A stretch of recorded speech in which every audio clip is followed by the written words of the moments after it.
Hello everyone. My theater classes were canceled for the day, so I'm in comfy clothes and we're gonna film an October reading recap on Halloween, which is so exciting. So I read a total of 18 books this month, which is crazy. I did a lot of audiobooks and digital books this month. So that's kind of why I read a lot. Not a lot of 5 stars, very mixed reviews, and also mixed genres. I feel like I read so many different genres this month. So since there's a lot of books, let's get into it. Okay, to start off, I read The Midnight Knock by John Fram. This is a NetGalley book. I am obsessed with this book, you guys. I gave it a 5 stars. It is everything I love in a thriller. The group is trapped somewhere and they're stuck. There's a murder. It's like my favorite. It's intense, it's thrilling, the plot moves very quickly. I also like this because there's a time loop, which makes it interesting, and then there's also like some supernatural elements in there, which I think are really, really interesting. So overall, this was a great read, and I highly recommend that everyone go check this out when it comes out. Then I listened to the audiobook of Dark Matter by Blake Crouch. I gave this a 4.5 stars. I appreciated how action-packed it was. I really loved the story. I thought it was such just like a unique book. It was one of the craziest books that I've ever read, and it just really made me think. I will say some of like the technical like science talk was a little much for me, but overall I really enjoyed this, and I definitely think it's worth checking out if you're interested. Okay, next I listened to the audiobook of Dolls of Our Lives. I thought that this was going to be an audiobook unpacking the history of each historical American Girl doll. It was kind of that. I gave this a 3 out of 5 stars. I wanted it to be better. Also, I'm reading my reviews on my computer, so that's why I keep looking down. I promise I am not just looking down on purpose. I wanted it to be better. I thought it would be more about the dolls individually themselves rather than the history of the company. Overall, I did think it was pretty good. It just wasn't what I was expecting, which is why I got a 3. Then I read Assistant to the Villain by Hannah Nicole Mayer, I think is how you say the name. I'm actually lending this out to a friend right now, so I don't have my physical copy with me. I gave this a 3.5. I think at the start, I wasn't super into it. I didn't love the writing, and I just wasn't super vibing with it at first. The plot did pick up, and I think the plot twist was actually really interesting, and I would love to see where the book goes from there. Like, I do want to keep reading the series. I think for me, it was just really hard to resonate with some of the characters. Like, they were just not hitting for me. But I do want to stay with the series because I thought that the plot was really interesting, and I liked that element of it. Okay, then I listened to the audiobook Men Have Called Her Crazy by Anne-Marie Tendler. I wasn't a huge fan of this. I gave it a 3 because there were parts of it that I really did like, and there was some commentary that I thought was good. I am all for a non-linear memoir. Do I prefer my memoirs to be kind of linear? Yes, but I've read some non-linear memoirs that are great. This one, I feel like the segues and like normally a non-linear memoir will have like a nice segue into another story. This one felt very choppy to me. It was too like we were jumping around and there wasn't really correlation between what we were jumping between. I don't know. That was kind of the big thing for me. There was some other smaller things, but I have to think about this book is it's a real person. And so I don't want to like nitpick it too much because it is a real person's story and a real person's journey. And I would never want to nitpick their personal story. So that being said, I think just the choppiness of how we moved through different anecdotes was not my favorite. Then I picked up The Party House by Lynn Anderson. I gave this a 2.5 stars. It started out as like the perfect thriller for me. Again, they were isolated, they were on this island, it was cold, it was snowy, and I was like, great, this is gonna be so amazing. And it was very low action. There was no action, no real thrill. It was kind of this old case that had been sitting dead for a bit, which sometimes I don't mind, but in this book, I felt like it didn't really work. I also hated both the characters. I just didn't like either of them, and so I wasn't really rooting for either of them. yeah, this one was not my favorite. Oh, I also thought the twist was like very easy to guess. Like it was pretty easy to figure out who ended up doing the crime. So I just felt like this just wasn't my favorite. I did like the isolated setting and kind of the drama that was developing within the town, and that was really the only thing that kept me reading. Next, we have Adrift by Will Dean. This is another Neck Alley book. This was a 5 out of 5 stars. I am still thinking about this book, and it's been 2 weeks. Like, this book is truly insane. It made me so unbelievably angry, but in the best way. Like, I think it's so good. I would say it's less of a thriller and more of just like a suspenseful fiction book. That feeling of isolation and the kind of like cabin fever is really what makes it stressful. And then I also think just like the fact that you're following different characters also like gives you that. It's super interesting and super good. It's like one of the coolest books that I've read, just story wise and like narration wise. I just thought that it was so freaking interesting. And then to contrast, I listened to the audiobook Dearest by Jackie Walters. I gave this a 1.5 stars. I almost DNF'd it like 3 separate times. And honestly, I think it's just because it's not my kind of book. It was more like horror-y than I thought it was gonna be. And I didn't really like it. I thought that there was zero plot. Like, I was like, there is nothing happening right now. It's just this girl slowly going insane. So I was just bored. And then anytime it was like horror-y, I was like, this is just gross. Like, I'm grossed out. It was not my favorite. Didn't really like this book. Didn't like a lot of the characters. I thought they all just made the worst decisions. It was not great.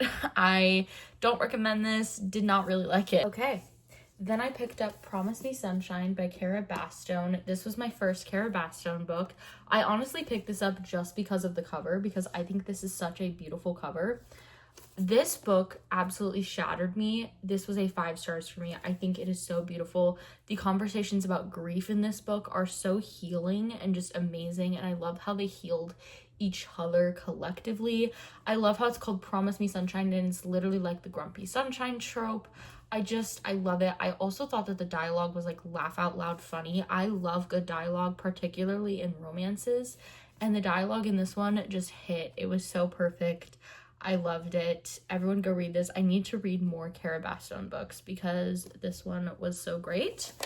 Then I read The Ghost Theater by Matt Osman. This is definitely not what I was expecting. I was expecting like a full-fledged fantasy. This was kind of more historical fantasy, and it had this like religion that centered around birds, which I thought was really interesting.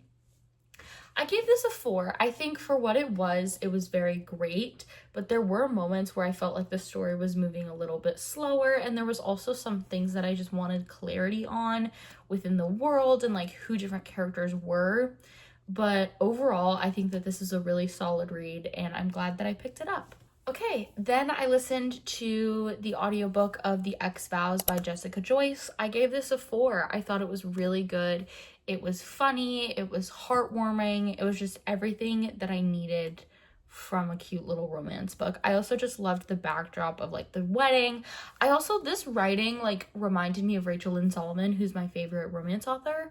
So I think I really loved the writing and really connected with that, and I found myself relating a lot to both the characters, honestly, but Georgia a lot. She's very just like type A, kind of like me. So this was really great and really entertaining, and I loved the audiobook as well. Then I picked up The Surrogate Mother by Frida McFadden. This one got a 3.75 stars for me. I feel like her thrillers set in like a corporate setting don't hit as hard for me. For me, there wasn't a lot that happened. It moved very slow. It wasn't those ones that she writes sometimes where like the killing happens like right away and then you're like, oh my gosh. It was very gradual, which makes sense for the story, but like for me personally as a thriller lover, it's not really what I look for in my thrillers. I also thought that the twist was pretty easy to guess in this one. There were a couple other twists, like there's the first big twist, which I definitely guessed. And then there was twists later on down the road that I didn't guess that I thought were good, which is why it kind of got a little bit of a higher rating. But overall, this one just didn't super stick out to me. There were definitely things that I loved about it, but there were things that I wasn't a huge fan of either. Okay, then I picked up A Tempest of Tea by Hafsa Faisal. This was really good. I was not expecting it to be about vampires, but I thought that was a really interesting point. I ended up giving this 4 stars. I think it's a great fantasy. It's got that heist, which I love. I love heists. The characters were great. The romances were great. There was just so many awesome things about it, but I was very confused on the world. Like, I did not really understand the significance of the vampires. I didn't really know, like, how people got there. Like, I didn't understand the government system, like, at all. Like, they tried to explain it, but it was just lost on me. And I also didn't know quite, like, how significant the vampires were, but I think that we might get clarity on that in the second book. But overall, I thought this was a strong read. I really liked it. I thought the writing was really good. Yeah, great book. Okay. Then I listened to the audiobook You Want to Be on Top by Sarah Hartshorn. I think that's how you say her name. This was so interesting. I gave this a 5 out of 5 stars. Fun fact about me, America's Next Top Model, like, was my guilty pleasure show. Like, if I was looking for a show to just binge and veg out on food and just do nothing all day, that's what I would put on. And I'm normally not a reality TV fan. Like, I don't really love reality TV. The only 2 shows that I really watched were Dance Moms and America's Next Top Model. So I was really excited for this book to come out because I knew that the show was problematic, which is kind of why I stopped watching it. But I really wanted this, like, tell-all book to, like, just reveal all of it. It was so good. I think it definitely, like, gave a new light into, like, how genuinely awful it would be to be on a reality TV show and just everything that goes into that. But not to mention, Sarah is so funny. Like, there were moments where I was laughing out loud. Like, she is an amazing storyteller, and I was very impacted by her story and so interested. I did not want the book to end. She really had me on, like, the edge of my seat the whole time, laughing as I was listening to it. Like, so freaking great. And the fact that she narrates it makes it better because, like, all of the jokes land exactly how she wants them to land because, like, she is the one delivering them. So good. I definitely recommend for anyone who's just, like, a reality TV fan. This is a great memoir. It's so good. It's less of a memoir and more of, like, a tell-all book, but because it's only really about that, like, short period of her life, but it's really good. I loved this. Then I listened to The Anxious Generation by Jonathan Haidt. I think that's how you say his name. I gave this a 2 stars. I definitely thought that it would be more about mental health within the Gen Z space rather than phones and social media. So that was kind of on me.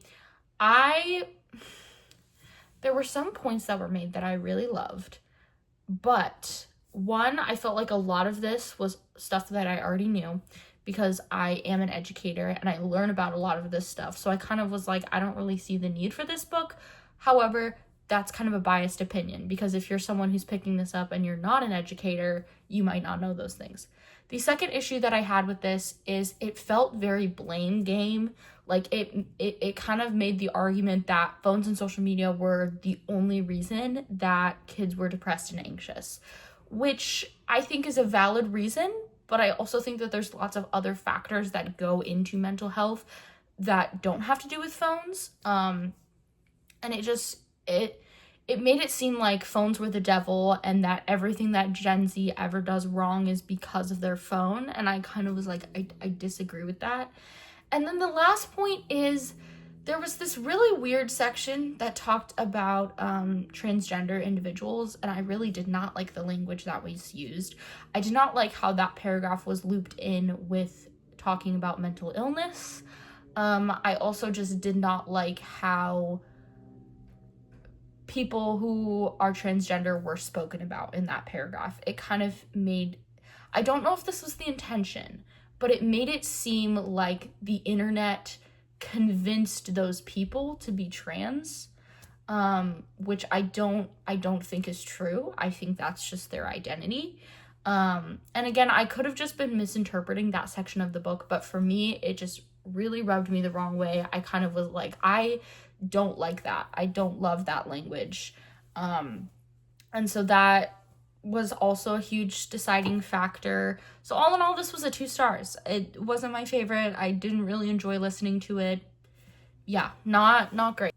Then for my Shakespeare class that I'm in right now, I read Julius Caesar, and I gave this a 3. I love Shakespeare. I'm a huge Shakespeare fan. I literally have Shakespeare quotes on my wall. But Julius Caesar is not my favorite. I think it's great for analyzing character because there's so many interesting and complex characters in this one, but plot-wise, not my favorite. It's just, I'm not really interested in the plot. It's very, like, war heavy. It's very politically heavy. Not my favorite. However, we are watching a production of it in class right now, and the production we are watching eats so hard. I love it. I'm obsessed with it. So that production may turn around my thoughts, but I just thought it was just mid. It wasn't horrible. It wasn't great. It's just one of those ones where I'm like, I'd go see it if you wanted to go see it with me, but like, I'm not going to go out of my way to be like, I want to see this production. I'm so excited to talk about this next book. I did a reread of Book Lovers by Emily Henry. Let me take a little bookmark out. I did a reread of this because I love this book. And for some reason, this book screams fall to me, even though it's literally set in the summer. And I wanted to annotate it. Reading this book 3 years later fundamentally changed me. I first read this book when I was 19 years old. Reading it as a 22-year-old woman, it had so much of a bigger impact on me. I sobbed like at least 3 or 4 times reading this. I think I literally, there's like highlight on like every single page. Like there's so many annotations in here. This is beautiful. This is Emily Henry's magnum opus, in my opinion. This is her best work, her best writing, her best banter, her best book boyfriend. Charlie is the king. He reigns supreme. Like everything about this book is so perfect, and it's not just a romance. There's like 3 separate stories going on. There's the story between the 2 sisters. There's the story between Nora and Charlie, and then there's Nora's own personal journey. All 3 of them are so perfect and just amazing, and this was a great way to end my month. I did read 1 book after this, but like this, so good. Obviously, this is a 5 stars. This is my favorite Emily Henry book. One of my favorite books of all time. So perfect. Ugh. And then the last book that I read was also a NetGalley book, and it's called The Survivor by Andrew Reed. This is another thriller. I gave this a 4.25 stars. It started out great. The first like 50%, I was locked in. I was hooked. I was like, okay, this is great. I love this. But then I kind of started to figure it out, and then I was like, okay, I kind of know where this is going. But then it didn't go in that direction, and it did kind of like a full 180, which is good because it's like a crazy plot twist, but I don't know if I loved it. Like, I don't know if I liked the plot twist. I liked the idea that I had in my head better than the actual plot twist. So I don't know. I don't know how to feel about the ending. I didn't necessarily love it that much, but the rest of the book is really great, and I think that the book itself is very thrilling, and it's a great book to binge and just read in one sitting. Really good. I loved the switching of POVs. I thought it really worked. And I loved the timeline jumps. I also thought that those worked. One thing that I found myself doing, which is how you know it's a good book, is I was like, no, I wanted to stay in that timeline and learn more information. So that's how you know the timeline switches work, is when I am like, I want to stay in this timeline. I want to see what happens next. And then it switches back and I'm like, no. So then I keep reading because I want to see what happens in the other timeline.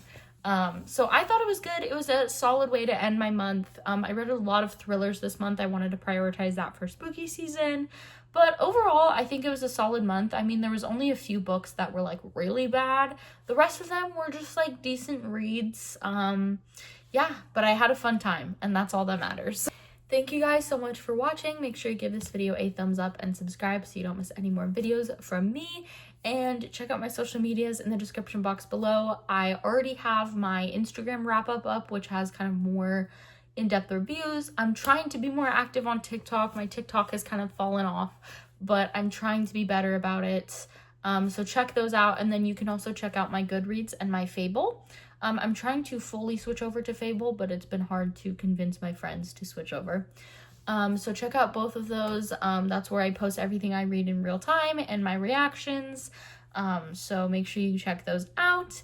And I love you guys so much. I will see you in my next video. Bye!